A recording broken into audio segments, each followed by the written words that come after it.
आप पूरे दोआबा और ज़िले में घूम लीजिए, एक रसड़ा विधानसभा को छोड़िए तो सारे रोडों पे गड्ढा ही गड्ढा दिखाई देगा। पता नहीं चलता कि गड्ढे में रोड है कि रोड गड्ढे में है। जो भाजपा में चला जाए सब साफ सुथरा हो जाएगा, जो अदर पार्टी में रहेगा सबसे बड़ा लुटेरा रहेगा। और जबकि देखा जाए तो इनकी जांच कराया जाए लाइन से, बूथ अध्यक्ष से लेके पार्टी के 2-3 नेता को छोड़ के सारे नेता पैसा से लिप्त हैं, और उनकी जांच हो जाए तो करोड़ों करोड़ रुपया उनके घर में मिलेगा।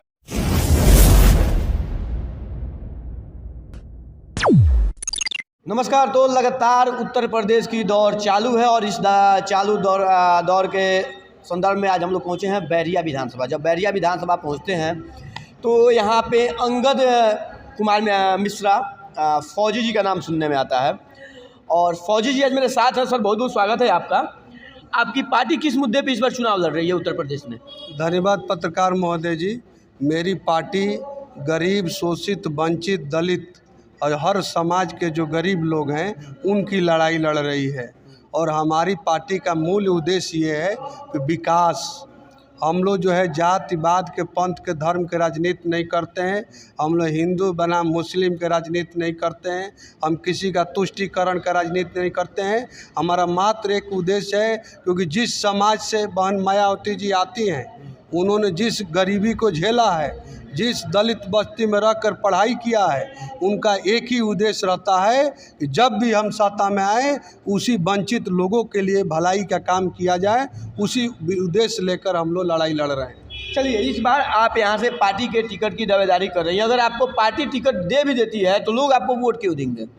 लोग हम लोग को इसलिए मेरे को वोट देंगे क्योंकि विगत जब से मैं एयरफोर्स से रिटायर हुआ हूँ, मैं हमेशा जनता के बीच रहा हूँ। 24 घंटा में 12 से 16 घंटा तक हम जनता के बीच, हमारा एक ही उद्देश्य है।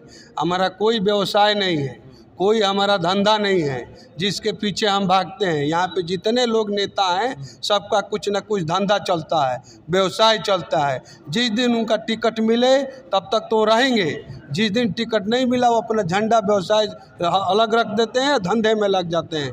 हर व्यक्ति का यहाँ धंधा चल रहा है, इधर बालू का हो, दारू का हो। जो भी पार्टी के नेता यहाँ लोग हैं उनके लोगों से मैं यही आपसे मैं जनता उब चुकी है। यहाँ जो भी पार्टी के नेता आया वो लूटने के सिवा और कोई कार्य नहीं किया है।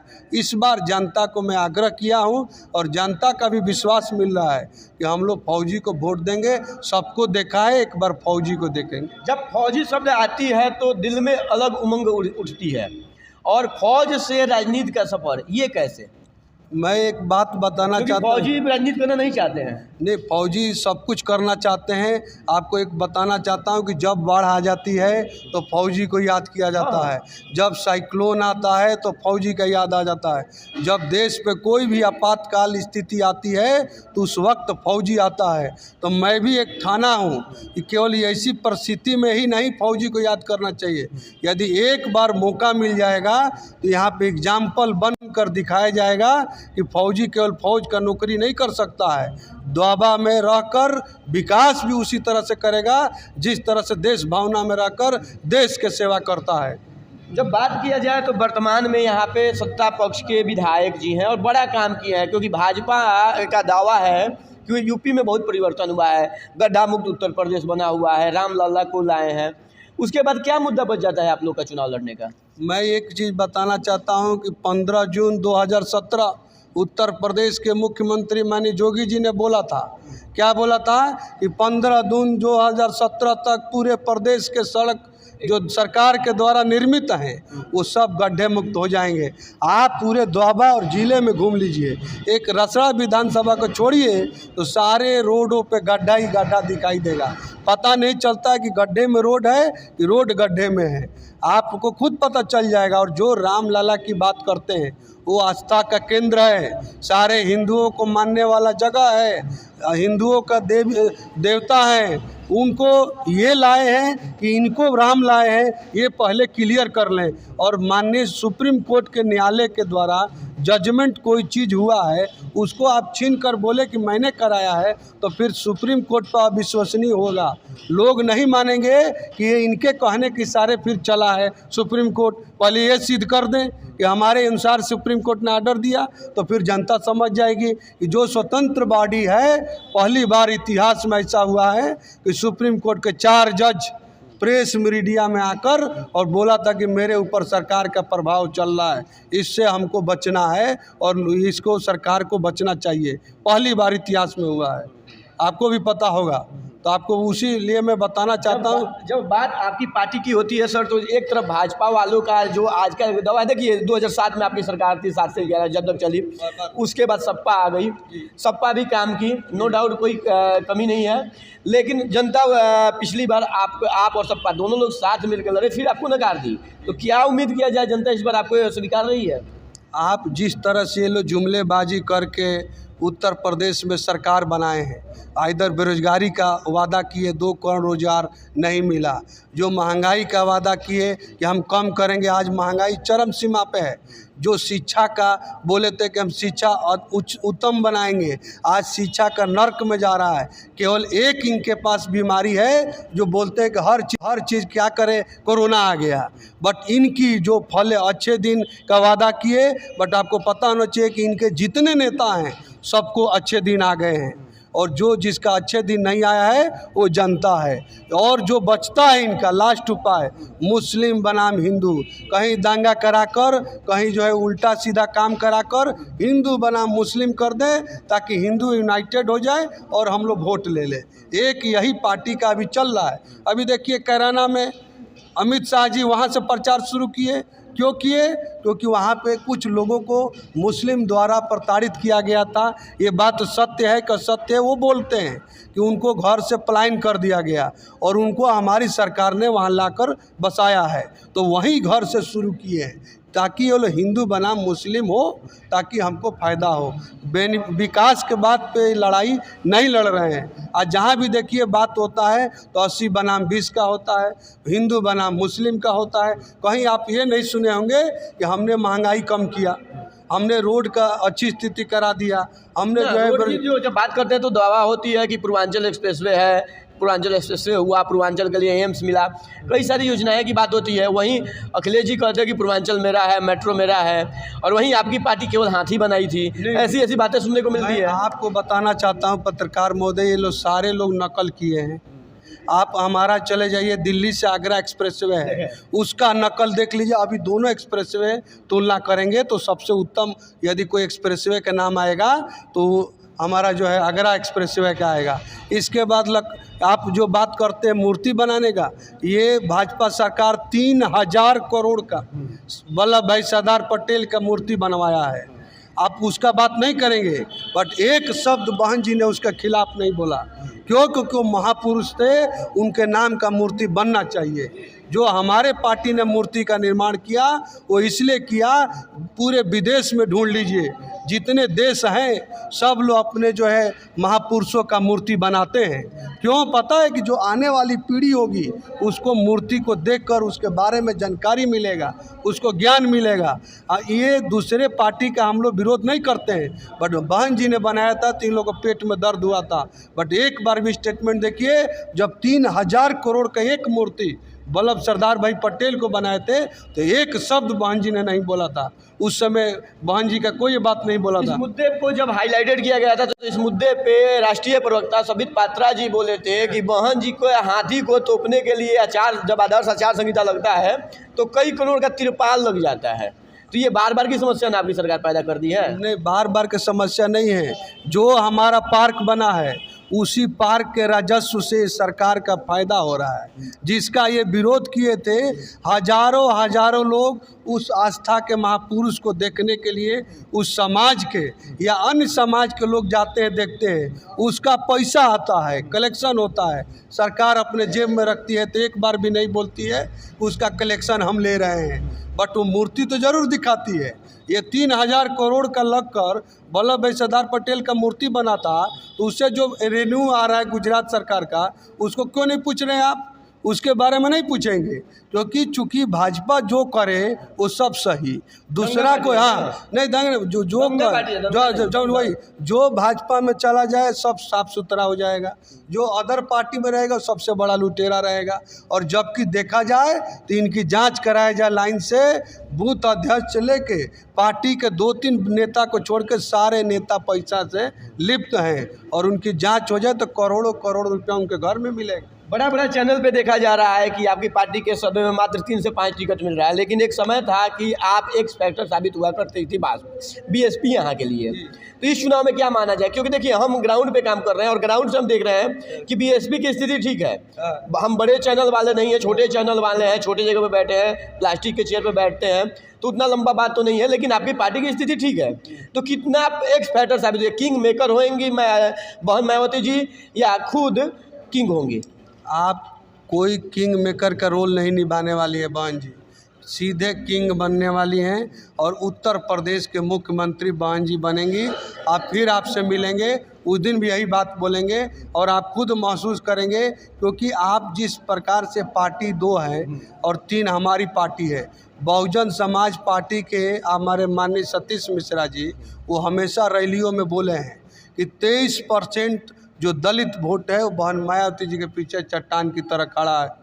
उसमें 13 से 16% ब्राह्मण समाज है। इस बार मन बना लिया है कि जो सम्मान मायावती जी के सरकार में मिला था ब्राह्मणों को, इससे भी बेहतर होकर खुद बहन जी ने बोला है कि हम लोग ब्राह्मणों को आगाह करके और हम लोग सरकार बनाने जा रहे हैं, और जो सम्मान 2007 से 12 में दिया था उससे ज़्यादा सम्मान हम लोग इस बार के सरकार में देंगे।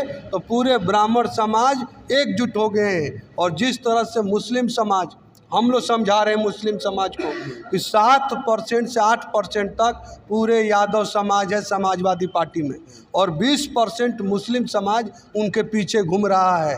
तो यदि किस तरह से वो भाजपा को हरा रहा है, इसलिए मुस्लिम समाज समझ चुका है कि यदि हम 7% के पीछे भागे कि 23% के पीछे भागे, 23% के पीछे भागेंगे तो 23 प्लस 20 43 होता है, 43 होता है कि 7 + 20 23% होता है। तो कहाँ से भाजपा को हराएंगे?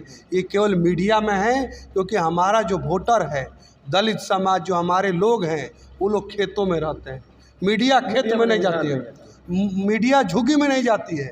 मीडिया आती है जो चौकदार मीडिया होती है, आप लोग तो जाते हैं, बट जो बड़े बड़े मीडिया है वो रोड पर खड़ा होकर और 5-6 सवाल दागेगी और सब उन्हीं में समझ जाएंगे सरकार बन जाए। इसलिए मैं बताना चाहता हूँ कि जो भी ज़मीनी सर्वे कर रहे हैं पत्रकार महोदय, वो सारे लोग यही बोल रहे हैं कि मायावती जी मेरा सर्वे कितना सही है? आपका सर्वे बिल्कुल सही है। अब मैं जब भी चैनल पर जाता हूँ तो यही बात बोलता हूँ कि आप लोग केवल शहरों में मत घूमिए, आप थोड़ा सा मीडिया बंधु झुग्गी में जाइए, जो दलित बस्ती में जाइए और जो अलग बस्ती में जाइए। एक चीज़ और बताना चाहता हूँ, मेरा वोटर बेशक दलित को वोट देता है, बहुजन समाज पार्टी को वोट देगा, बट मीडिया के सामने आकर ये नहीं बोलेगा कि हम भाजपा को वोट दे रहे हैं, क्योंकि उन लोग को डर है। अगल बगल के लोग जो है धमकाने लगते हैं, तो वोट वो जाकर हाथी में देंगे, बट बात करते हैं भाजपा का। एक सवाल और, सवाल ये है कि 2012 तक आप सत्ता में थे, 12 से 17 आप नेता प्रतिपक्ष रहे, तो ऐसी क्या मजबूरी आ गई पिछले विधानसभा चुनाव में कि दोनों पार्टी का गठबंधन करना पड़ा, जिससे कि आपको नुकसान ज़्यादा हुआ है? आप देखे होंगे कि आपका वोट कन्वर्ट कर गया और एसपी का वोट आपने कन्वर्ट नहीं किया, तो उससे उभरने के लिए कितना समय लग सकता है? नहीं, देखिए हमारा उसी दिन जिस दिन रिजल्ट आया था उसी दिन बहन जी ने गठबंधन तोड़ दिया था। पार्टी ने समझी कि हमसे गलती हो गया। आपको पता है कि चुनाव परिदृश्य में वो लोग खुद आगे बढ़कर आकर बहन जी से आग्रह किए थे कि भाई इस बार हम लोग मिलकर चुनाव लड़ेंगे तो विपक्ष जो है एकजुट होकर भाजपा को हराएगी, बट ऐसा हुआ नहीं। उसी दिन हम लोग हटा लिया अपना गठबंधन और अपना इस बार 2022 में निर्णय किए हैं कि अकेले हम लोग चुनाव लड़ेंगे और पूर्ण बहुमत की सरकार बनाने जा रहे हैं। एक सवाल लास्ट में आपसे कि अगर आपको यहाँ की जनता मौका देती है तो विकास का रूपरेखा क्या होगा आपके नज़रिए में? मेरा विकास का मूल रूप ये होगा कि हमारा इलाका जो है बैरिया विधानसभा बाढ़ से ग्रसित इलाका है, उससे बाढ़ से निजात दिलाने के लिए जो भी व्यवस्था हो सकता है मैं सरकार में भी आवाज़ उठाऊंगा और यहाँ सुविधा देने का काम करूंगा। आवाज़ उठाएंगे? 40 करोड़ का रिंग बांध बना हुआ है यहाँ पे, टूट गया। 40 करोड़ के बांध ये लोग खा गए। आप जाकर देख लीजिए दुबे छपरा के बांध, आंसू लोग रो रहे हैं। वहीं ढेला पधिया जी का देहांत हो गया, उनका घर चला गया, वो आज बेघर है, उनको आज तक कभी सरकार घर के ज़मीन नहीं दिया। आप जाके देखिए दुबे छपरा में रहते हैं, मैं गया था और रो रहे थे, वहाँ लोग प्रताड़ित हैं। 40 करोड़ के बांध यहाँ के विधायक जो है मेहनत करके तो लाए, बट पूरा पैसा बंदर बाट करके खा गए लोग। अब बांध 1 साल भी नहीं चला, ढह गया, 1 साल भी नहीं चला। आप जाके पता करिए, रोड का प्राथमिकता रहेगा। बिजली का जो समस्या अभी देखिए, बिजली का समस्या में जिस तरह से तार हमारे कम से कम 40 व्यक्तियों का जान जा चुका है। बिजली के लिए तार गिर जाता है शरीर पे। हमारे पास कई उदाहरण है, आप कहेंगे तो उदाहरण भी बता सकते हैं। इसी तरह से स्वास्थ्य का सुविधा अभी तक बढ़ा नहीं। स्कूल का आप देख लें, कोई टीचर नहीं मिल रहा है कॉलेज स्कूल में। जो भी लड़के लोग तो पॉलिटिक्स कर रहे हैं, राजनीति कर रहे हैं। खुद मास्टर साहब जिस विधायक हैं वो खुद टीचर हैं, दूसरे टीचर को तो बोलते हैं कि स्कूल में पढ़ाने नहीं जाते हैं, क्योंकि वो आज तक वो खुद नहीं पढ़ाए। दिन भर पहले भरत सिंह जी का झोला ढोए, उसके बाद मैनेजर सिंह जी का ढोए, उसके बाद खुद ही विधायक बन गए। वो विधायक बनाने के फैक्ट्री थे और वो पढ़ाने जाते नहीं थे, और दिन भर राजनीति ही करते थे और लास्टली अपना भी कामयाबी ले लिए। अब उनसे बोला जाए पढ़ाने के लिए तो जा भी नहीं सकते हैं। चलिए, हम तो विधायक हो गए और वो क्या पढ़ाने जाएंगे। मैच बॉक्स के टीम से मिलके आपको सर कैसा लगा? मेरे को बहुत अच्छा लगा, बहुत बहुत धन्यवाद। आप लोग मेरे जैसे फौजी को आप लोग इंटरव्यू लिया, बयान मेरे को मौका दिया बोलने का। मैं आपको आश्वस्त करना चाहता हूं कि इस बार दोहबा के धरती मूड बना चुकी है कि इस बार फौजी को दिया जाए, क्योंकि हम 2.5 साल से यही आग्रह कर रहे हैं। एक बार मौका दीजिए। आप लोग हर समाज को मौका दिया है, शिक्षक बन गया है, ठेकेदार यहाँ पे विधायक बना है, यहाँ पे सेवक लोग बना है। एक बार उसी तरह से फौजी को दीजिए, और फौजी को लोग मौका भी देने के लिए तैयार हो चुका है। अब 3 मार्च को अपना लोग बहुमत देंगे और 10 मार्च को रिजल्ट आ जाएगा। अब बहुत दिन बचा नहीं है, हम रोज़ आग्रह क्षेत्र में जा के कर रहे हैं और लोग तैयार भी हैं। ठीक है, बहुत बहुत धन्यवाद। छोटा प्लेटफॉर्म है, लंबा बातचीत नहीं हो सकता। बहरहाल हमारे साथ थे फौजी जी। अब फौजी नाम ही काफ़ी है। अगर ये लायक है, देखिए मैं डंके के चोट पे कहता हूँ कि वोट उसी को कीजिए, जात पात भेदभाव से ऊपर उठ के जो लायक हो उसको वोट कीजिए। जैसे आपने मुझे वोट करके जिताया है, वैसे ही मेरा चुनाव छोटा था, भैया का चुनाव बड़ा है, तो इनको वोट करें और इनको ज़रूर एक बार मौका दें, क्योंकि फौजी गद्दार नहीं होते, फौजी बेईमान नहीं होते। बहरहाल बने रहिए मैच बॉक्स के साथ। फिर मिलते हैं हम बैरिया के किसी और चाय की दुकान से।